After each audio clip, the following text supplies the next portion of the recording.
Well, the week's over, and it's the weekend again, and where else would I be? Of course, I'm out at the lake with Little Dreamer there behind me. So you can get her in the picture. There we go. There's Little Dreamer up on her dock. Today is going to be part 2 of Earn Your Keep. The dock still needs a little bit of work, and it's looking like it's going to be a beautiful day. So at some point today, I am going to go down the dock and replace all the rotten boards, or all of them that I can. Also, going to do some work on Little Dreamer today. Got a few projects picked out for today. I wanted to do some work on the motor and the rudder. I'm going to put a linkage between the two of those so that I can use the tiller to turn the motor and the rudder at the same time.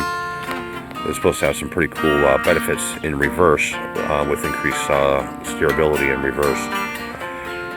I also want to do a few adjustments to the stays. The rear stays a little bit, got a little slack in it. So I'm going to, but the forestay is pretty tight right now, so that means the shrouds are a little too tight. So I'm going to loosen up the shrouds a little bit today and tighten down on the, or pull on the forestay a little bit more to tighten up the rear stay. So that should stabilize everything there. And lastly, I want to work on the cable going up to the antenna. The connection, last time I was out and took the mast down, I forgot to unhook the cable and yank the cable apart. So I have to put a new end on that so that the VHF radio will work. So that's kind of today's plan.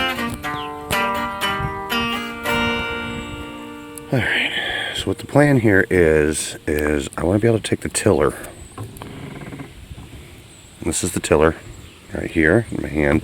It's connected to the rudder. And what I want to do is I also want to attach it to the motor when the motor's down so that I'm not stuck back here. Right now, this is what I have to do to turn the motor. This is here.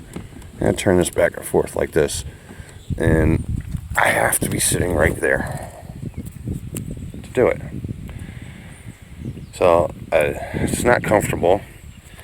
And as you really don't have no leverage here at all, so every movement is jerky and you're constantly overcorrecting with the motor. So what I'm going to do instead, originally thought, was making something coming off of here and make its own rudder, second rudder here, and then I can just fold this one up like that and then use the other one. And I was kind of overthinking things, because really all I need to do is link between here and here, and I can control both from here. And actually, from what I've been reading and seeing in videos, it increases the maneuverability, especially in reverse. So first thing we're going to do is take the tensioner off here.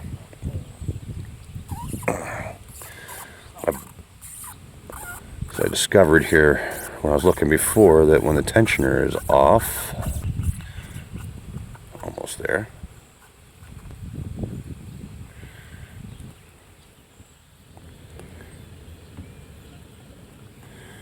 of course you don't want to stay up now, but hold on a second. We got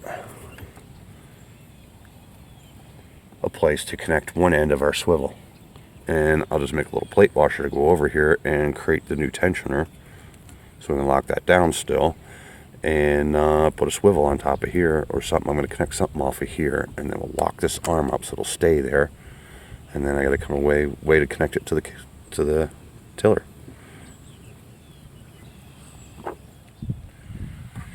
Now to connect to the rudder, so another part of the tiller is my next issue. Could just drill up through here and put a bolt here, but I don't like that idea. I don't want to put any holes through the wood. I don't have to. I got to pull this off and sometimes sand it down, clean it up, or put a new one in. But I'm thinking instead I'm going to come off of these bolts with a bracket and a bolt. Now I got to figure this out here, because this at its all the way down position is actually about an inch or two lower than the keel itself. Or not the keel, the tiller. I get my verbiage wrong sometimes. So maybe an L bracket, probably what it's going to be, an angle bracket, to an L bracket coming off of here, going down and out like this. Then my bolt here for my swivel. And then I can attach my linkage from there to my bolt. I think that's the plan. So what I did here is I midship the motor and I midship the rudder. Got them hold down, and I'm measuring from the edge to the center. Looks like I got 21 7/8 to the center. So I'm gonna make this adjustable, so it's gonna probably have a turnbuckle or something in there. But I need an idea of where I want to put it, because I want to make it adjustable after it's in there. Before I drive all the way out to Home Depot, might as well stop here at Ward's Hardware and see if they have what I need. Maybe I can do everything right around the corner. Ward's are pretty cool people, very nice people. They have the Ward Center here, and then down this way there's a rental center and a little plaza. So let's see if we can find something to do at Center.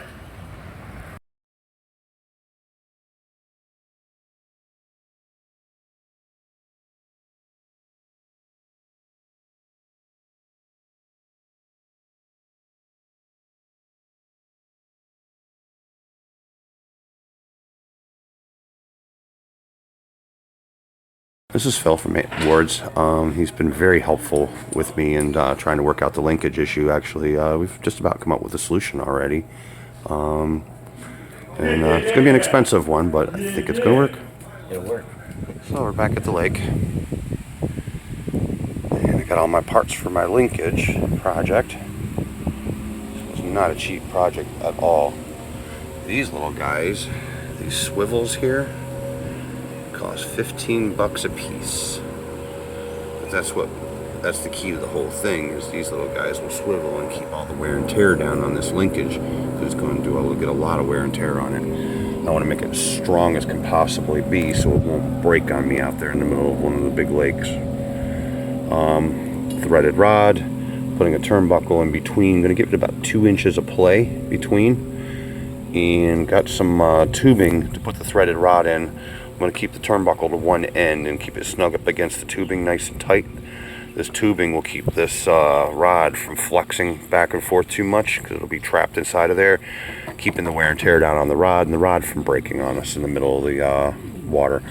I am later going to cut a couple more two more pieces of rod to match up with the ones that we're using on here, and throw them on board just in case the rod breaks on us out there. I can always replace it. But the whole setup's kind of expensive, but once it's all set up, any breakage repairs are rather cheap. This piece of threaded rod, I think, costs like $5, and that is the only piece that can that should be breakable in this whole thing here. So that's a pretty cheap and easy repair out there. So let's try to do is make things. Sometimes you got to spend a little bit more to set it up, so that any repairs and maintenance later on will be a lot cheaper. That's the idea here. I always start the day off by raising Old Glory up.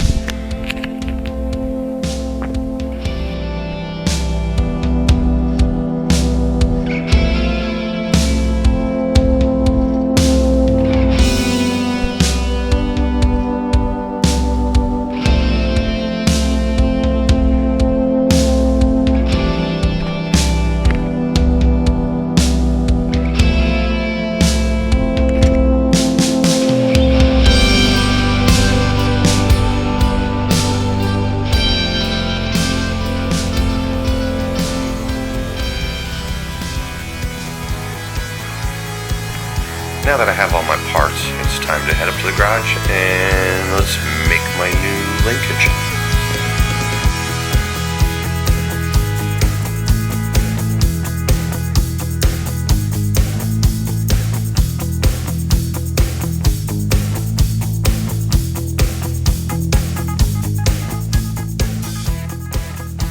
One of the great things about working in Dick's Garage is there's always plenty of beer in here. And what a better way to start a project than to crack open a beer.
here's our finished product. A steering linkage to tie in the outboard motor to the tiller. Let's give it a try and see how it works.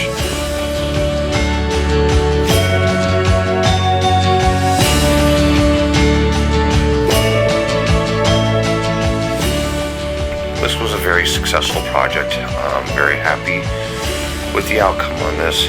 The cost was a bit more than I really wanted to spend, but it's something we really needed, and now got it. I didn't get around to working on the dock or the other projects that I had planned today. It got incredibly hot today, just too hot to work on any other projects, so I just took a little dreamer out, anchored out, and went for a swim for the afternoon.